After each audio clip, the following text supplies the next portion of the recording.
Literasi. Halo Sobat Hukum, kembali lagi bersama saya Gigi Tantra Adiaksa. Kali ini kita akan membahas tentang podcast e-commerce, tentunya di mata kuliah Hukum dan Dagang. Oke, dan kali ini saya tidak sendiri. Saya bersama dengan Ibu Anindya Bidasari, SHMKN. Selamat sore Ibu. Selamat sore. Nah, bagaimana ini Bu? Belakangan ini kan e-commerce itu kan menjadi fenomena yang tentunya lagi booming-boomingnya di masyarakat. Jadi seperti jual beli online, itu masyarakat itu seperti beli pakaian, beli makanan, justru beli kebutuhan rumah pun itu menggunakan e-commerce. Nah, bagaimana sih Bu konsepsi dari e-commerce? Kebetulan materi e-commerce ini merupakan materi yang sangat diminati, Mas Betul Gigi. sekali, betul. Iya, baik untuk generasi milenial karena memang mata kuliah hukum dagang ini merupakan mata kuliah kolaborasi antara Fakultas Hukum Unikama dan juga Fakultas Hukum Universitas Flores yang dibiayai oleh Kementerian Kemendikbudristek Dikti begitu. Nah, untuk konsep e-commerce Mas Gigi, wah ini juga memang betul semua hal itu sekarang sudah digitalisasi. Betul ya. E-commerce ini menjadi fenomena global yang mengubah cara pandang kita untuk melakukan perbelanjaan atau berbisnis. Nah, transaksi e-commerce ini menjadi tren bagi generasi milenial di mana jual beli itu semakin marak, apalagi situs yang digunakan itu juga beragam. Betul, nah, ini yang sangat diminati oleh kaum muda ya, kaum milenial zaman sekarang. Nah, yang kita ketahui bahwa jual beli online ini produk yang ditawarkan hanya berupa penjelasan, kemudian juga diperdagangkan melalui digital. Nah, ini yang sangat menarik, nanti kita bincang lebih banyak Mas Gigi. Begitu. Baik, Ibu. Jadi tentunya menarik sekali ya. Kalau bicara tentang hukum nih Bu, mahasiswa hukum itu pasti tidak jauh dengan dasar hukum. Ya, betul. Jadi e-commerce sendiri itu bagaimana sih Bu dasar hukumnya? Ya, betul. Karena kita anak hukum, maka kita belajarnya juga dasar hukum, betul, Mas. Ibu. Nah, dasar hukum untuk e-commerce sendiri ini Bu Anin bagi 3 saja. Nah, yang pertama adalah kitab suci dari Fakultas Hukum ya. Mahasiswa hukum itu pasti terkait kitab Undang-Undang Hukum Dagang yang pertama, atau kita sebutnya Wetboek van Koophandel. Nah ya, kemudian kitab Undang-Undang Hukum Perdata, kemudian terkait Undang-Undang Nomor 19 Tahun 2016 tentang informasi dan transaksi elektronik, dan yang terakhir ini yang enggak kalah pentingnya yaitu Undang-Undang Nomor 8 Tahun 1999 tentang perlindungan konsumen. Ya, itu yang paling utama Mas Gigi. Oh, oke, baik Bu. Jadi untuk e-commerce sendiri itu pastinya memiliki kelebihan dan kekurangan. Ya, betul. Bagaimana betul. itu Ibu?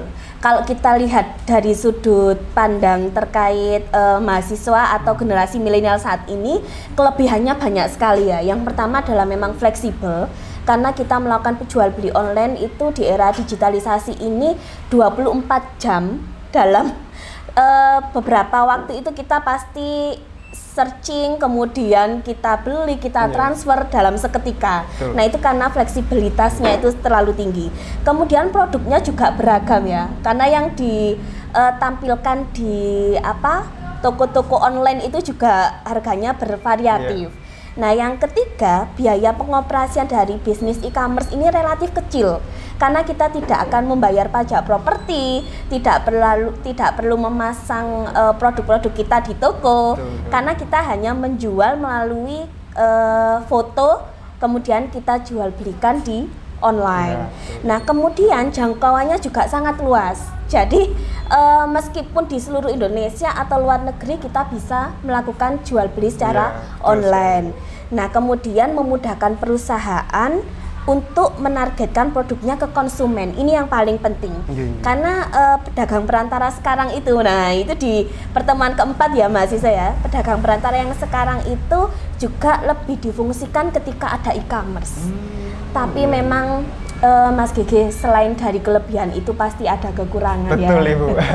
Nah, kekurangan ini mungkin sudah kita minimalisir dengan perlindungan hukumnya sebenarnya. Tapi Bu Anin akan sebutkan beberapa kekurangan e-commerce, yaitu yang pertama ada 3. Pertama terkait keamanan. Nah, kemudian biasanya kalau kita mutu produk itu punya hak cipta, Mas Gigi. Nah, itu yang perlu kita lindungi ya. Karena marak sekali mengambil gambar di media kemudian dijual padahal tokonya berbeda. Nah, Itu. Kemudian terkait refund. Nah, refund itu biasanya kalau kita beli ya Mas Gege ya. Kalau kita beli itu biasanya nggak cocok dengan apa yang kita beli. Itu, Ibu. Iya. Kita kembalikan ke tokonya, tapi refundnya juga lama pengirimannya. Bahkan tidak pernah ada refund gitu. Nah, karena hal-hal ini juga yang menjadi was-was bagi konsumen ya, pelaku konsumen.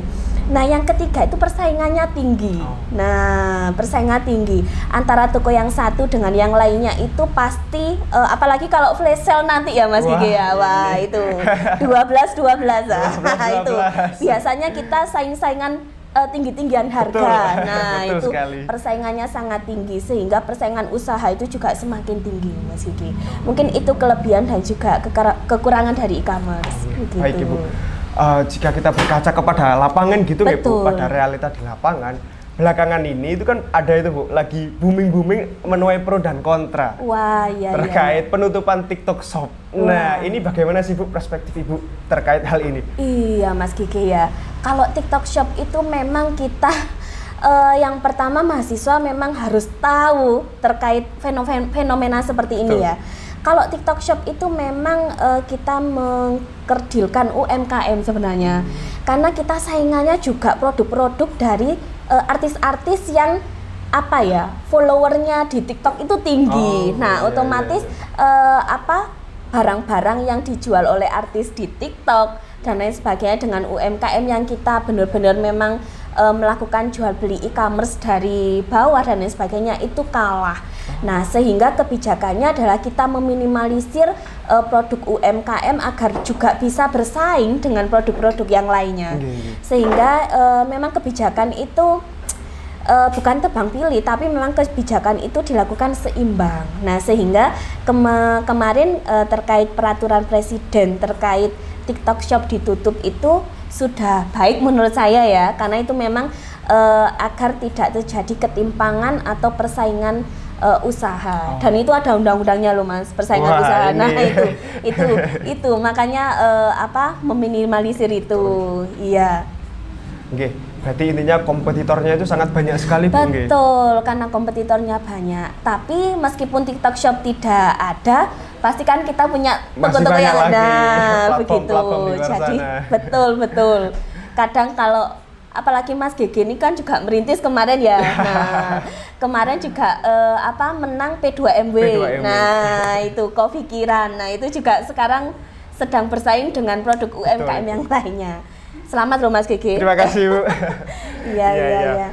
Kemudian untuk perlindungan konsumennya Ibu. Betul. Jadi kan tadi Ibu juga jelas menjelaskan itu bagaimana kita membeli itu tidak sesuai barang yang kita dapatkan. Itu bagaimana Ibu perlindungan konsumennya? Iya, ada satu cerita Mas Gege. Jadi temannya Bu Anin ini beli HP Apple yang Apple yang cuma separuh itu ya. Nah, itu di online shop. Kemudian sudah transfer itu sekitar 3,6 juta. Kemudian yang datang hanya kardusnya Mas Gege. Ini.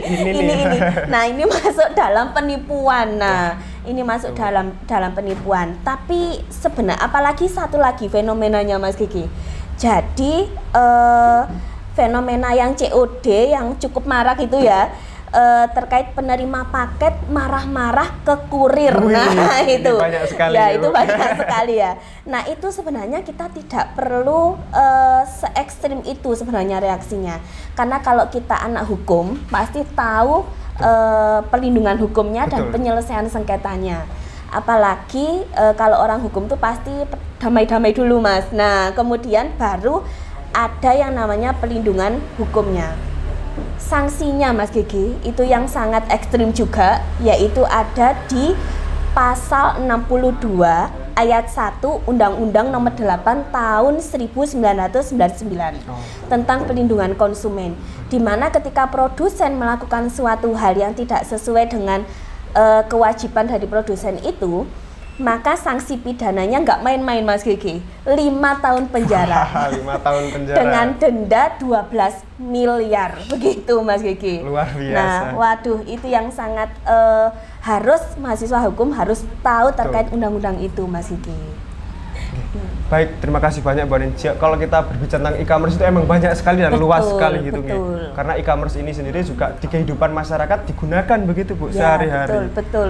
Karena dengan ada gium hukum, nah ini Bu Ya. menarik, ada gium hukum yang dimana ubi societas ibi ius, ya, maknanya di mana masyarakat di situ ada hukum. Hukum, Nah, ya. menarik sekali ini Bu. Betul. Hukum itu bernilai bukan karena itu adalah hukum sebenarnya Mas Gigi, tapi melainkan karena ada kebaikan di dalamnya. Wah, menarik sekali. Terima kasih banyak Ya, Bu Anin. sama-sama. Terima kasih banyak telah meluangkan waktu Ya, untuk sama-sama. bincang santai pada Ya. sore hari ini. Terima kasih banyak Bu Anin dan sampai jumpa di lain kesempatan. Salam kolaborasi. Tied a rope to me. You're blessing me every day. I was down with an illusion, like a